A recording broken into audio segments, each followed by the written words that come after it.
Hello વિદ્યાર્થી મિત્રો, આગલા લેક્ચરમાં આપણે જોયું હતું હુએન સિયાંગ કે જે પોતે 5 વર્ષ બરાબર હે તો એ કે નાલંદા વિદ્યાપીઠમાં રહીને અભ્યાસ કર્યો તો ક્યાંથી આવ્યા હતા તો એ કે ચીનમાંથી આવ્યા હતા અને પોતે કયા ધર્મ માટે આવ્યા હતા તો એ કે બૌદ્ધ ધર્મના અભ્યાસ માટે તેઓ ભારત આવ્યા હતા. હવે આપણે જોશું કે આ હુએન સિયાંગ હતા બરાબર હે, એ પોતાની નોંધપોથીમાં અમુક બાબતો એવી નોંધ કરતા હતા. એટલે કે રાજા હર્ષવર્ધનની તમારી હજી ઘણી બધી માહિતી મેળવવી હોય તો હુએન સિયાંગની નોંધપોથીમાંથી તમે મેળવી શકો છો. પહેલાં શું એને નોંધ્યું હતું તો કે હર્ષવર્ધનના સમયમાં 100 બૌદ્ધ મઠો હતા.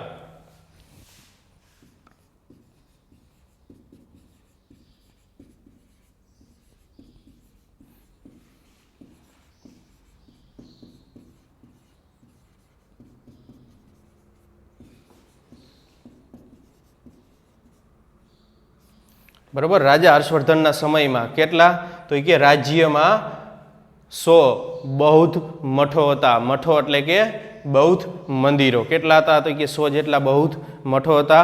પ્રજાનું જીવન કેવું હતું તો કે સાદું, સાત્વિક, ખૂબ જ સુખી, સદાચારી તથા ન્યાય અને સત્ય પર આધારિત હતું. લોકોનું જીવન કેવું હતું તો કે એકદમ સાદું અને સિમ્પલ બરોબર અને સાત્વિક એટલે સારામાં સારું અને સુખી હતું અને સદાચારી બરોબર કેવું હતું કે સદાચારી એટલે કે બીજાનો આદર કરવાનો, બીજાને માન આપવાનું, સન્માન આપવાનું એવું જીવન હતું અને સત્ય પર આધારિત હતું. શેના ઉપર આધારિત હતું તો કે સત્ય ઉપર, એટલે કે જીવ હોય એ બધું કેવું બોલવાનું તો કે સાચું બોલવાનું. છળ કપટ અને વચન ફેરને પાપ કર્મ સમજવામાં આવતું હતું. શેને પાપ કર્મ સમજવામાં આવતું હતું તો કે છળ કપટ.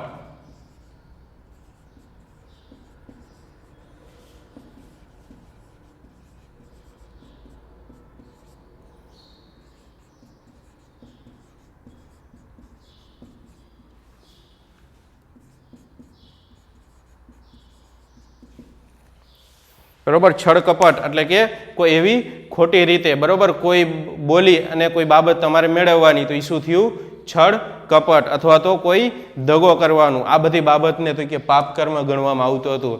વચન ફેર એટલે કે તમે કોઈ વ્યક્તિને વચન આપેલું હોય અને પાછળથી પછી તમે વચન બદલાવી નાખો તો એ શું ગણવામાં આવતું હતું તો એ કે પાપ કર્મ ગણવામાં આવતું હતું. અને એ સમયે પ્રાણ જાય પણ વચન ન જાય એવી માન્યતા પણ પ્રચલિત હતી. જેમ આપણે જોઈ તો કે રામાયણ બરોબર હે, રામાયણમાં રાજા દશરથે બરોબર પોતાની રાણીને 2 વચન આપેલા હતા બરોબર, પણ એની રાણીએ એમ કીધું કે આ 2 વચનની જ્યારે મને જરૂર પડશે ત્યારે હું માગીશ, અત્યારે મારે આ 2 વચનની જરૂર નથી. તો રાજા દશરથ કહે ભલે તમારે જ્યારે જરૂર હોય ત્યારે કહેજો બરોબર.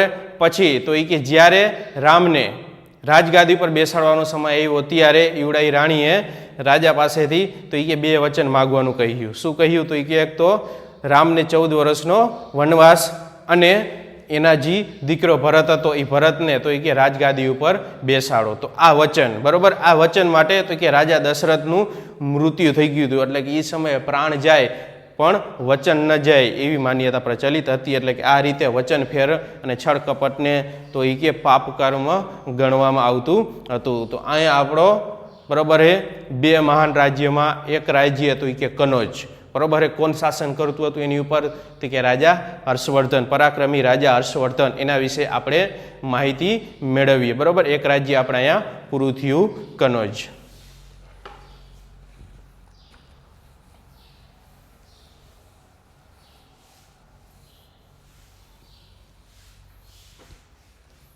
પછી બીજું રાજ્ય છે વાતાપી.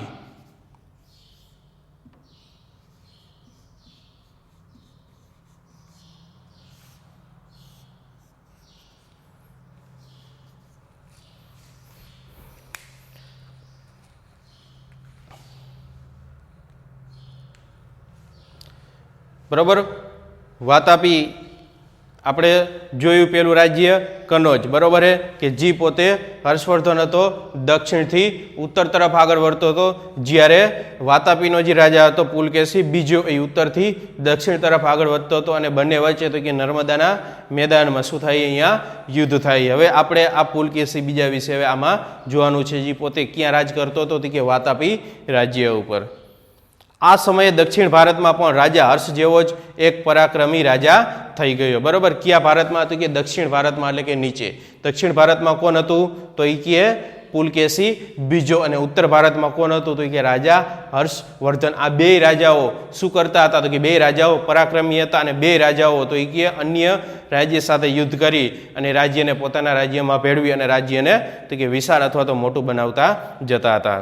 એટલે કે આ સમયે દક્ષિણ ભારતમાં રાજા હર્ષવર્ધનના સમયમાં જ એક પરાક્રમી રાજા થઈ ગયો, જેની સામે યુદ્ધમાં હર્ષવર્ધનની હાર થઈ હતી, અને એ હતો પુલકેશી બીજો, બરોબર.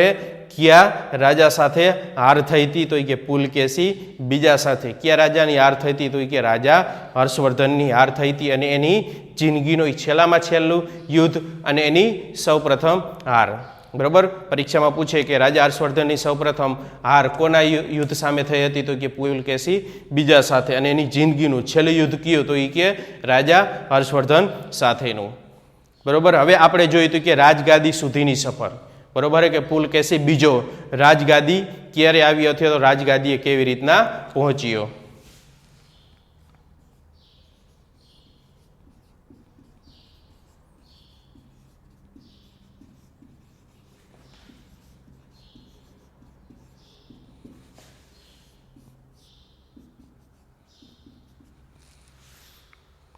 તો કે દક્ષિણ ભારતમાં ચાલુક્ય એટલે કે સોલંકી વંશ વાતાપી નગરમાં રાજધાની રાખી હતી, બરોબર. કયો ભારત? તો કે દક્ષિણ ભારત.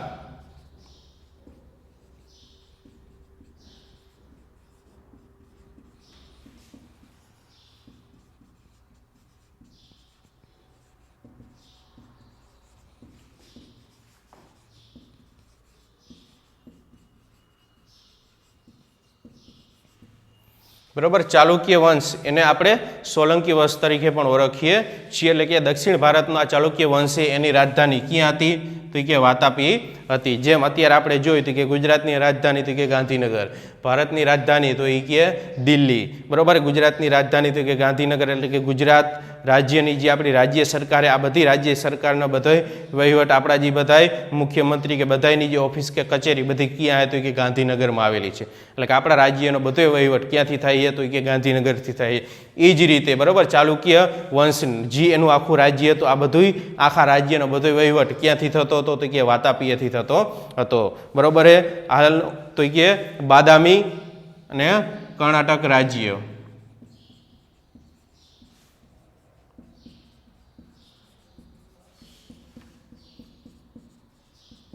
બરોબર. ચાલુક્ય વંશમાં તો કે વાતાપી નામ હતું. અત્યારે હાલનું આપણે શું નામ રાખ્યું છે? તો કે કર્ણાટક રાજ્ય. અને રાજ્ય ચલાવતો હતો આ ચાલુક્ય વંશે, બરોબર. વાતાપી રાજધાની રાખીને પોતાનું રાજ્ય ચલાવતા હતા. તેમનું રાજ્ય સારી રીતે વિસ્તરેલું હતું, બરોબર. આ ચાલુક્ય વંશનું રાજ્ય સારી રીતે વિસ્તરેલું કે સારી રીતે ફેલાયેલું હતું. પુલકેશી પહેલો તેનો બળવાન રાજા હતો. પુલકેશી પહેલો, બરોબર, એનો બળવાન રાજા હતો. આ રીતે પણ પ્રશ્ન પૂછે કે ચાલુક્ય વંશમાં પહેલો બળવાન રાજા કોણ હતો? તો કે પુલકેશી બીજો.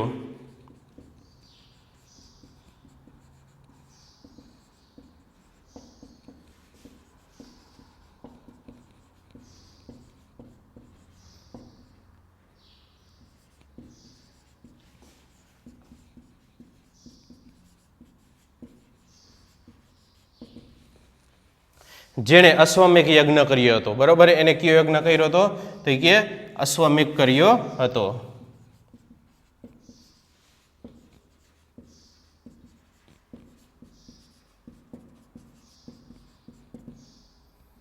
આ રીતે પણ પ્રશ્ન પૂછે કે ચાલુક્ય વંશમાં કયા રાજાએ અશ્વમેઘ કર્યો હતો?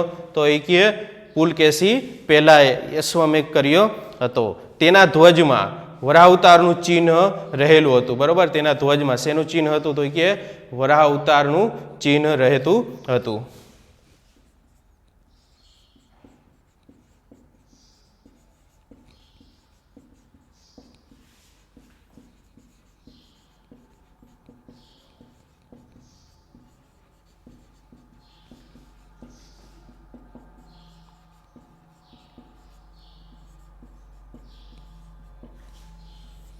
શેનું ચિહ્ન હતું? તો કે વરાહ અવતારનું એમ ચિહ્ન રહેતું હતું. તેમનો પુત્ર કીર્તિવર્મન ગાદી આવ્યો, બરોબર. પુલકેશી પહેલા પછી કોણ આવ્યું ગાદીએ? તો એ કે કીર્તિવર્મન આવ્યો.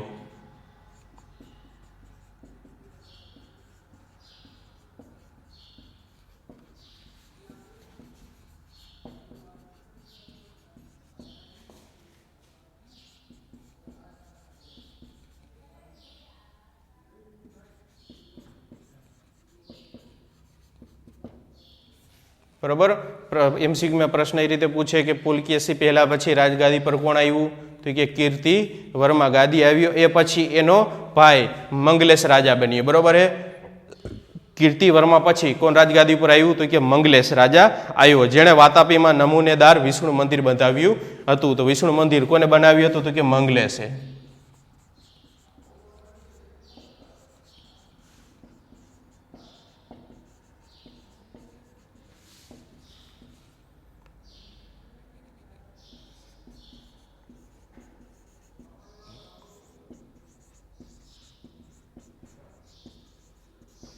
બરોબર.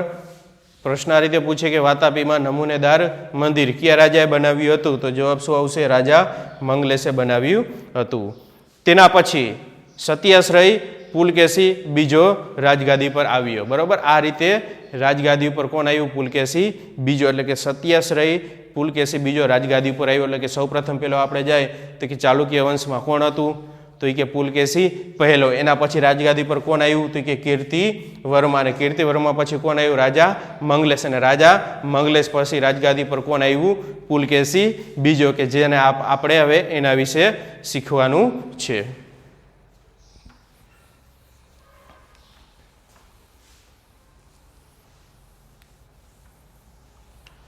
બરોબર. પ્રશ્ન એ રીતે પણ પૂછે કે કયા રાજા પછી, બરોબર હે, પુલકેશી બીજાને રાજગાદી સોંપવામાં આવી? કયા રાજા પછી? તો એ કે મંગલેશ પછી, બરોબર હે.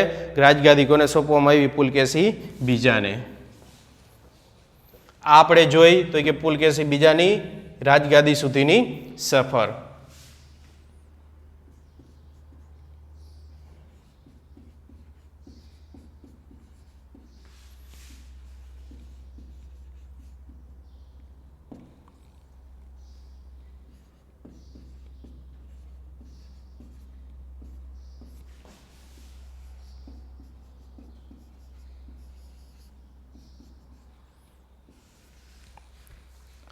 ચાલુક્ય વંશમાં પુલકેશી બીજાએ આશરે કેટલા વર્ષ રાજ કર્યું હતું? તો કે 30 વર્ષ રાજ્ય કર્યું હતું.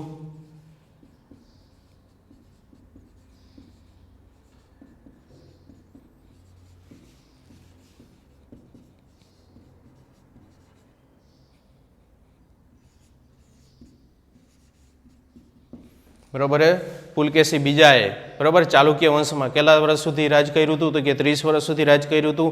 આ રાજા ઘણો પ્રતાપી અને બહાદુર યોદ્ધો હતો. યોદ્ધો એટલે કે બળવાન એવો વ્યક્તિ હતો, બરોબર. કેવો હતો? તો કે પ્રતાપી અને બહાદુર, બરોબર. પ્રતાપી એટલે કે તો કે હોશિયાર, અને અતિશય બહાદુર એટલે કે જી એને બધાય રાજાઓ સાથે યુદ્ધ કર્યા હતા. બધા યુદ્ધમાં એને શું મળી હતી? કે જીત મળી હતી. રાજા હર્ષવર્ધન સાથેના યુદ્ધમાં પણ પુલકેશી બીજાને શું મળી હતી? તો એ કે જીત મળી હતી. એટલે કે આ રાજા હે ચાલુક્ય વંશનો, તો કે પ્રતાપી અને બહાદુર હતો.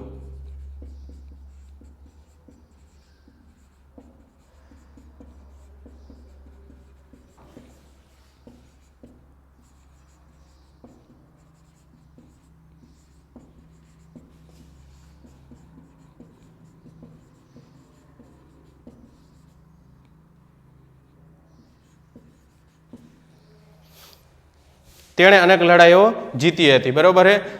આ પુલકેશી બીજાએ જે બધી લડાઈઓ જીતી રાજા સાથે, બરોબર હે, આ બધાય યુદ્ધમાં એની શું થઈ હતી? કે જીત થઈ હતી. લાટ એટલે કે હાલનો દક્ષિણ ગુજરાત અને પછી ગુર્જર, બરોબર, ઉત્તર પ્રદેશ એને જીતા હતા, બરોબર. સૌપ્રથમ એને કયો? તો એ કે પ્રથમ જોઈ તો એ કે લાટ પ્રદેશ એટલે કે હાલનું દક્ષિણ ગુજરાત, અને ત્યાર પછી ગુર્જર એટલે કે હાલનું ઉત્તર પ્રદેશ, ઉત્તર ગુજરાત, સોરી.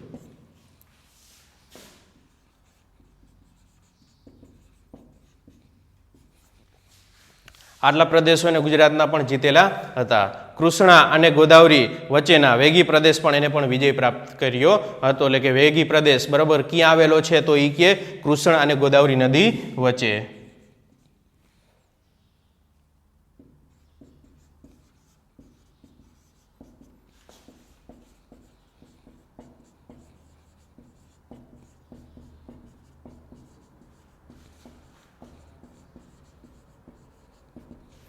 બરોબર કૃષ્ણા નદી છે તો કે દક્ષિણ ભારતની મોટામાં મોટી નદી છે. બરોબર જેમ આપણી ભારતની મોટામાં મોટી નદી કઈ છે તો એ કે ગંગા છે, એ જ રીતે દક્ષિણ ભારતની મોટામાં મોટી નદી કઈ છે ગોદાવરી. એટલે કે ગોદાવરી નદીને દક્ષિણ ભારતની ગંગા કહેવામાં આવે છે. પ્રશ્ન પૂછે કે દક્ષિણ ભારતની ગંગા કઈ તો શું આવશે ગોદાવરી નદી. એટલે કે કૃષ્ણા અને ગોદાવરી નદી વચ્ચેનો જે પ્રદેશ છે બરોબર છે કયા નામે ઓળખાય છે વેંગી નામે ઓળખાય છે. આ પ્રદેશ ઉપર પણ જીત કોણે મેળવી હતી પુલકેશી બીજાએ. આંધ્રપ્રદેશ પણ એના કબજામાં આવ્યું. ત્યાર પછી કયું રાજ્ય હતું કે આંધ્રપ્રદેશ છે એની ઉપર પણ કબજો કોનો આવ્યો પુલકેશી બીજાનો. રાજધાની વાતાપીની તેને એક સુંદર નગરી બનાવી હતી. બરોબર રાજધાની વાતાપી હતી એને સુંદર નગરી કયા રાજા બનાવી હતી રાજા હર્ષવર્ધને.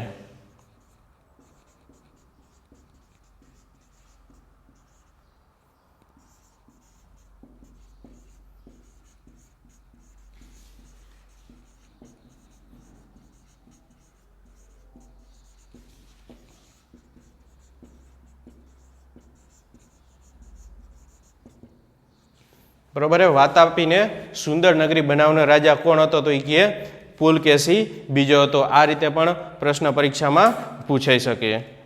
બરોબર આ હતું તો એ કે રાજા હર્ષવર્ધનની માહિતી. હવે જોઈ તો એ કે જ્યારે કનોજનો રાજા હર્ષવર્ધન પોતાની વિજય કૂચ આગળ ધપાવતો હતો ત્યારે દક્ષિણનો પુલકેશી પણ પોતાના લશ્કરને ઉત્તર તરફ આગળ લઈ જતો હતો. બરોબર આ બે રાજાઓનો સમયગાળો તો કે લગભગ એક જ હતો. જ્યારે ઉત્તર ભારતમાં હર્ષવર્ધનનું શાસન હતું એ જ સમયે તો કે દક્ષિણ ભારતમાં કોનું શાસન હતું પુલકેશી બીજાનું હતું. પુલકેશી બીજો એ પોતાની વિજયકૂચ એટલે કે જે બધા રાજ્યો મેં જીતા હતા બરોબર એ પોતાના રાજ્યમાં ભેળવતો જતો હતો. આ રીતે પોતાને વિસ્તાર વધારતો જતો હતો, પોતાની વિજય આગળ વધારતો જતો હતો, જીત આગળ વધારતો જતો હતો. બરોબર ત્યારે દક્ષિણ ભારતમાં ઉત્તર ભારતનો રાજા હર્ષવર્ધન પણ પોતાની વિજય કૂચ તો કે આગળ ધપાવતો હતો. એટલે કે ઉત્તરનો રાજા હતો દક્ષિણ તરફ આવતો હતો અને દક્ષિણનો રાજા એ પોતાના રાજ્ય જીતતો તો એ કે ઉત્તર તરફ આગળ વધતો હતો. આ બંને રાજાઓ નર્મદા પાસે ભેગા થયા અને મોટું યુદ્ધ થયું. આ બંને રાજાઓ ક્યાં ભેગા થયા હતા નર્મદા પાસે.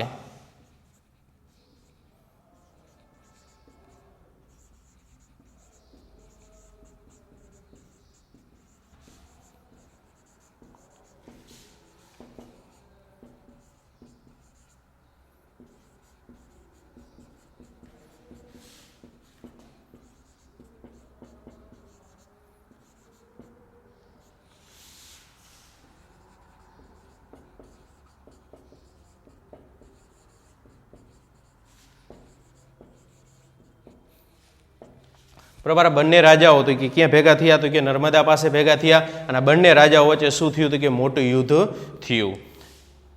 હર્ષ જેવા મહાન રાજાને પુલકેશી બીજાએ હાર આપી. બરોબર હર્ષ જેવો જે મહાન શક્તિશાળી જે રાજા હતો બરોબર કે જે જે યુદ્ધ બધા યુદ્ધ કર્યા બધા યુદ્ધમાં એને શું મેળવી હતી જીત મેળવી હતી. આ હર્ષવર્ધનને પુલકેશી બીજાએ શું અપાવી હતી કે હાર અપાવી.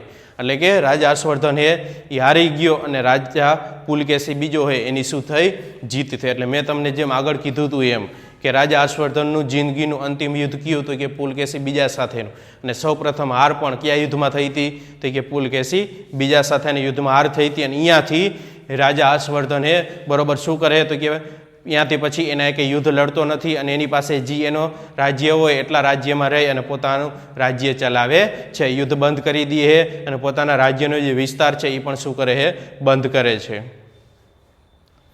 આથી હર્ષની વિજયકૂચ થંભી ગઈ. આથી એની જે વિજયકૂચ એટલે કે જે એની જીત મેળવતો હતો જીત અહીંયાથી શું થઈ ગઈ બંધ થઈ ગઈ. હર્ષ પુલકેશી વિગ્રહથી કનોજનું સામ્રાજ્ય નર્મદા સુધી આવી અને અટકી ગયું. બરોબર આ રીતે રાજા હર્ષવર્ધનનું સામ્રાજ્ય ક્યાં આવીને અટકી ગયું તો કે નર્મદા સુધી આવી અને અટકી ગયું. એટલે કે નર્મદાથી આગળ વધ્યું નહીં કારણ કે એની હાર થઈ હતી એટલે. બરોબર, એટલે પ્રશ્ન એમસીક્યુમાં એ રીતે પણ પૂછે, બરોબર, અથવા તો પ્રશ્ન એ રીતે પણ થાય કે રાજા હર્ષવર્ધનનું રાજ્ય ક્યાં સુધી આવી અને અટકી ગયું, ક્યાં સુધી આવીને અટકી ગયું હતું, તો કે નર્મદા સુધી આવી અને અટકી ગયું. પરંતુ પુલકેશી બીજો હે, બરોબર હે, એ પોતાનું વિજય કૂચ તો કે સતત આગળ વધારે જ છે, બરોબર, પોતે આગળ જીત મેળવતો જાય અને પોતાની વિજય કૂચ એની ચાલુ જ રહે છે.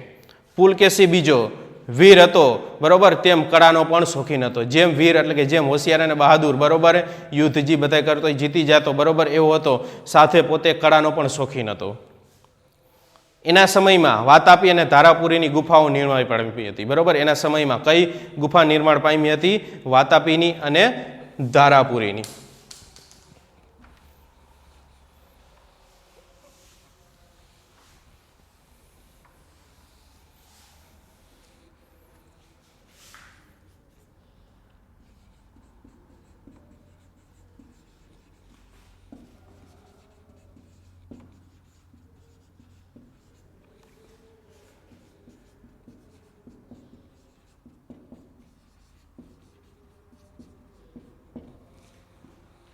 બરોબર, વાતાપી અને ધારાપુરી, બરોબર, આ ગુફાઓ કોના સમયમાં બની હતી?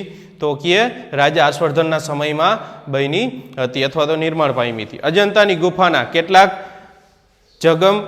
જગમશહૂર ભીંતચિત્રો એ વખતે બન્યા હતા, બરોબર. અજંતાની જે ગુફા છે એના જે દિવાલમાં જે ચિત્ર દોરવામાં આવ્યા છે, જગમશહૂર એટલે કે આખા જગતમાં વિખ્યાત છે અથવા તો પ્રખ્યાત છે, એવા ચિત્રો પણ રાજા હર્ષવર્ધનના સમયમાં બન્યા હતા. હુએનત્સાંગ હિન્દમાં ફરતો ફરતો દક્ષિણ ભારતમાં પુલકેશીના દરબારમાં પણ ગયો હતો, બરોબર. જેમ રાજા હર્ષવર્ધનના સમયમાં ગયો હતો એવી જ રીતના આ હુએનત્સાંગે પુલકેશી રાજાના દરબારમાં પણ પોતે ગયો હતો. એના વૈભવના હુએનત્સાંગ ખૂબ જ વખાણ કર્યા છે, બરોબર. પુલકેશી બીજાના જે વૈભવના છે હુએનત્સાંગે ખૂબ વખાણ કર્યા છે. આ રાજાઓ હિન્દુ ધર્મના ઉપાસક હતા, બરોબર. પુલકેશી બીજો એટલે કે ચાલુક્ય વંશના રાજાઓ છે, બરોબર. કયા ધર્મના ઉપાસક હતા? તો કે હિન્દુ ધર્મના ઉપાસક હતા.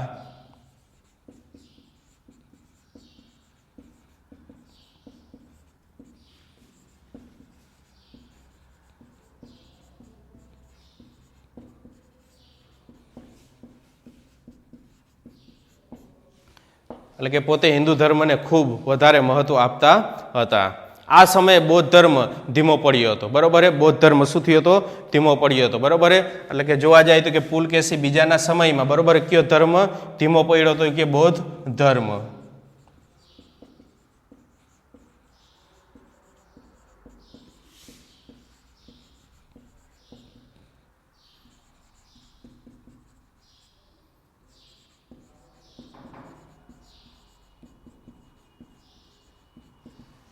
બરોબર. રાજા પુલકેશી બીજાના સમયમાં બૌદ્ધ ધર્મ હે એની ગતિ કેવી પડી હતી? ધીમી પડી હતી. જૈન ધર્મ એક શાખા દિગંબરનો પ્રભાવ વધ્યો હતો. જૈન ધર્મની કઈ શાખા? તો કે દિગંબર, બરોબર. આ પણ કોના સમયમાં આવી હતી? તો કે પુલકેશી બીજાના સમયમાં.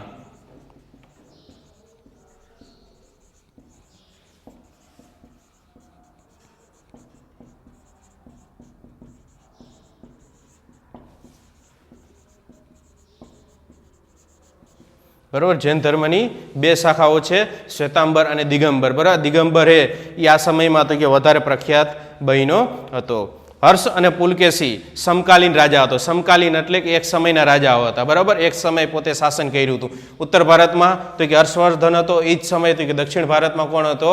પુલકેશી બીજો હતો. સમકાલીન એટલે કે એક જ સમયના રાજા હતા, પણ હર્ષ અમુક યુદ્ધ પછી મન વાળીને બેસી ગયો હતો. હર્ષ, બરાબર, રાજા હર્ષે કે જી એની પુલકેશી સાથેની હાર પછી એને યુદ્ધ કરવાનું શું કરી દીધું? તો કે બંધ કરી દીધું. પુલકેશીએ, બરોબર, આ મન મૂક્યું નહોતું, એને પોતાના જીત પોતાની સતત એને ચાલુ જ રાખી હતી. પુલકેશીએ ન કરી શક્યો, બરાબર. પુલકેશીએ આ ન કરી શક્યો. પરિણામે કાંચીવરમના પલ્લવ વંશના રાજા સાથે યુદ્ધમાં લડતા લડતા પુલકેશી બીજાનું શું થયું? મૃત્યુ થયું, બરોબર. કયા રાજા સાથે? તો એ કે કાંચીવરમના પલ્લવ વંશના રાજા.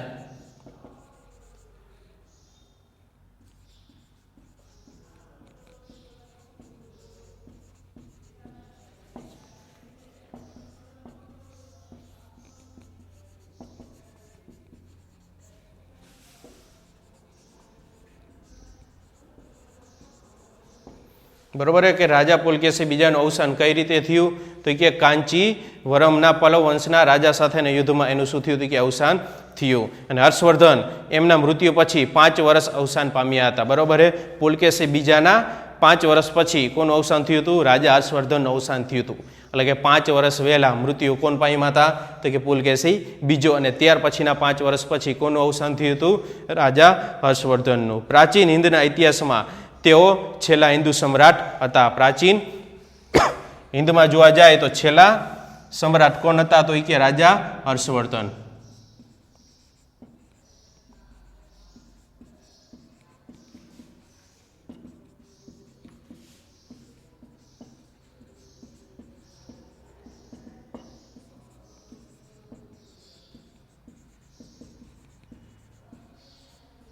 બરાબર. પ્રાચીન હિન્દનો છેલ્લો સમ્રાટ કોણ હતો તો એ કે રાજા હર્ષવર્ધન હતા. બરોબર. અહીંયા આપણું તો કે પહેલો પાઠ પૂરો થાય છે. આખા પાઠમાં કોઈ પણ બાબત ન સમજાણી હોય તો કમેન્ટ બોક્સમાં જણાવશો, જેથી કરીને ફટાફટ સોલ્યુશન આવે. Thank you. ધન્યવાદ.